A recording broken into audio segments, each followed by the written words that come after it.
Continuing 2014, doing 31 through 40. So obviously you can see that I wrote some notes already, did a failed take, but this one should be a little better. So for 31, we're just finding an equilibrium expression. The reason we're choosing D is that pure solids and pure liquids won't appear in our definition for K. K as in capital K, lowercase k would be rate constant. And the reason that CO is squared is because we have a coefficient of 2. And your coefficient is going to be the power you raise the partial pressure or the concentration to. Really, it's supposed to be activity, but this is an approximation. So for 32, we're looking at the same reaction here. I already wrote down that heat is a product because this reaction is exothermic. So if we add solid, we already said that in K, there's no solids at play here. Its activity is 1, doesn't do anything to a product. So manipulating the amount of solid in there is not going to do anything. Increasing the temperature. So it's an exothermic reaction, so I drew this up arrow to show that heat is being added, and that's going to shift the reaction left, and we actually want to shift to right because we want more carbon monoxide, but we're doing the opposite of what we want, so 2 can't work either. Increasing the pressure, so pressure and volume are inversely related, so if it's more comfortable for you to think in terms of volume, you can just think that you're decreasing the volume of the container. So if you're decreasing the volume, the reaction would prefer the side that has less moles of gas, and we have 1 mole of O2 here, 2 moles of carbon monoxide here, so we prefer the left side. So once again, we're shifting it in the wrong way, so that's why we choose D, none of these. For 33, so we have an endothermic reaction, positive value for delta S. So endothermic, positive delta S, and then positive delta H, and then positive delta S. We don't have to worry about the sign of T because we're talking in the Kelvin scale, and obviously you can only have positive temperatures in the Kelvin scale. Yeah, so we are looking at when this reaction can have a negative delta G, aka be spontaneous, aka have a rate constant that's greater than 1 and favor its products. So the only way we can subtract a positive number from another positive number and get a negative number is if T delta S is more positive, greater in magnitude than delta H. So in order to increase the magnitude of T delta S, we already know that delta S is fixed because we're not changing what reaction we're doing. We have to increase our T value. So that's why B is correct. It may be greater than 1 only at high temperatures. Okay, 34 is pretty logical.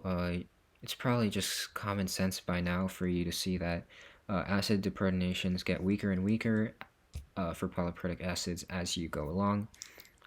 Some reasoning you can apply to that is each time the acid deprotonates, you're basically just taking a proton off of it. Yeah, so basically that's why it's called deprotonating. And a proton's positively charged, aka H+. And if you're removing a positively charged thing from a neutral thing, like the neutral thing would be phosphoric acid, for example, it's decently easy to do. But then H2PO4- is negatively charged, and pulling 2 opposite charged things together is hard to do, and HPO4 2- is even harder to pull away the H+ because it's more negatively charged, so there's more attractions. So that's why K1 would be greater than K2, and K2 would be greater than K3. So 35, we can eliminate A right away because it's a strong acid and its conjugate base is not going to form a buffer.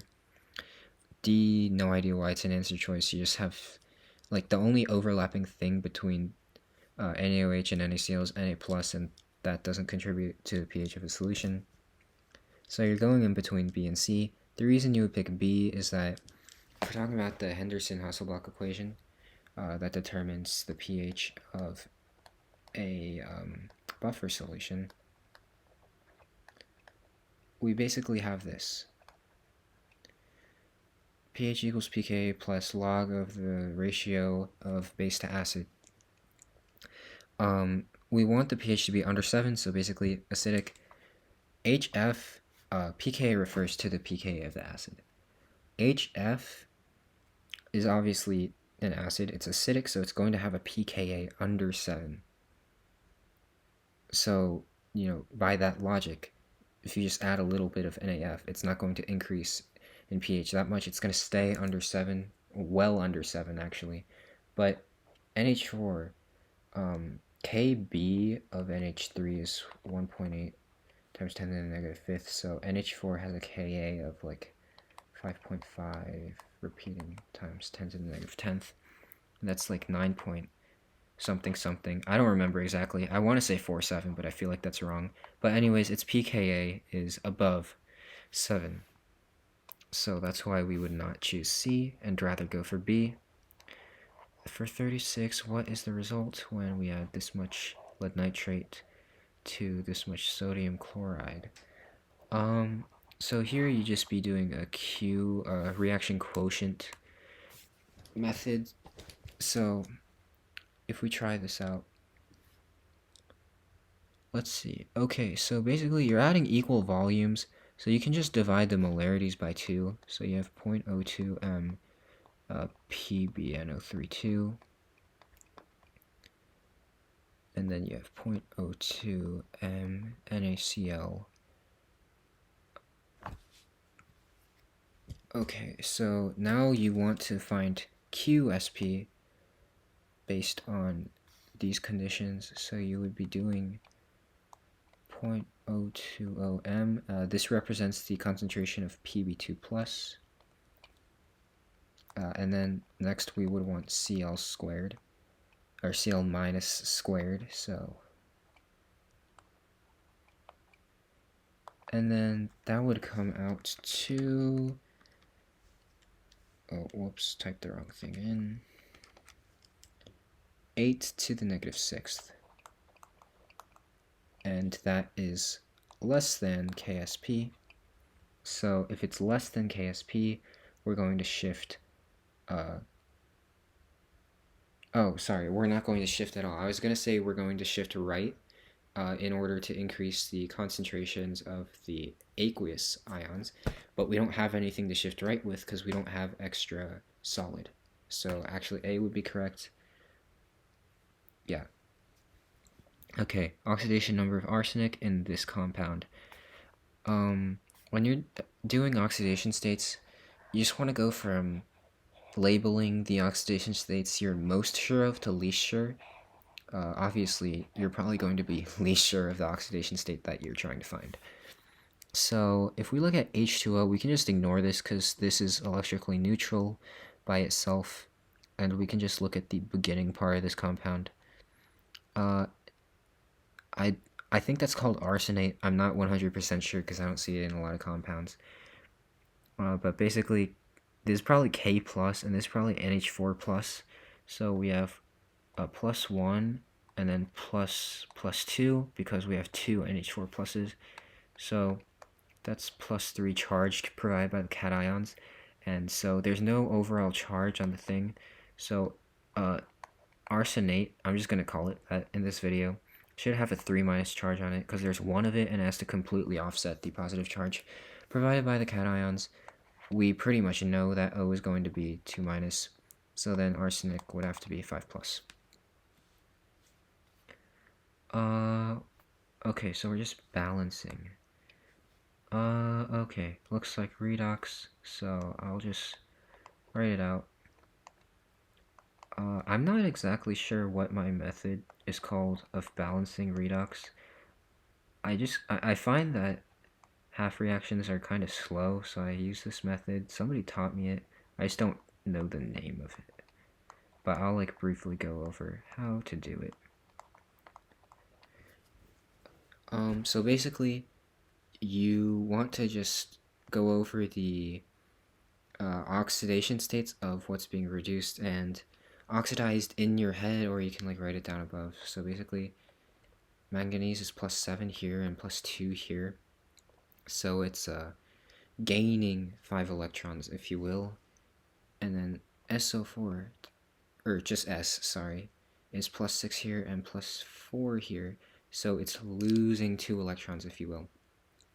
So in order to have equal charge, we said there's an exchange of 5 between the manganese containing compounds and an exchange of 2 between the sulfur containing compounds. So basically you want to do some least common multiple stuff, and you basically multiply the sulfur containing compounds by 5 and then the manganese containing compounds by 2. And so the manganese containing compounds are exchanging 2 times 5 equals 10 electrons, and then the sulfur containing compounds are exchanging 5 times 2 equals 10 electrons, so it's going to come out to be electrically neutral. So then from here you can start balancing the charges. So we have negative 2 provided by the 2 MnO4 minus, and then we have negative 10 provided by the 5 SO3 2 minus. So we have negative 12 on the left side. We have plus 4 minus 10, so we have negative 6 on the right side, so we need to add 6 and then 3. So what's the question asking? What is the coefficient for H2O? Okay, so it's 3. According to the equations and data in the table provided, which species is the strongest reducing agent? Okay, so for the strongest reducing agent, you just want to find which one has the most positive oxidation potential. Yeah, so a reducing agent gets oxidized. So I guess I said strongest or most positive oxidation potential before. You can flip that and say the closest to 0, or not necessarily even closest to 0, just least positive reduction potential. So you don't want its reduction to be very viable at all. So if we look, PD2 plus has a pretty viable reduction at 0.90 volts. If we just compare that to H plus, for instance, H plus is a better candidate for oxidation. But you can't do that in that reaction, actually. Okay, so basically, if you flip all the reactions, H2 would still have 0. This would be negative 90, or 0.90. And this would be negative 1.23. This is least likely to happen, this is second least likely, and this is most likely to happen. And because H2's oxidation is most likely to happen, it would be the strongest reducing agent of those choices. Use the E0 values to determine what gives the highest potential in a voltaic cell. So voltaic cell is the same as a galvanic cell. It means that the overall delta E0 is going to be positive. It's not going to be powered by some outside battery like an electrolytic cell would be. So we're looking for the most positive cell possible, and we have to remember when we're adding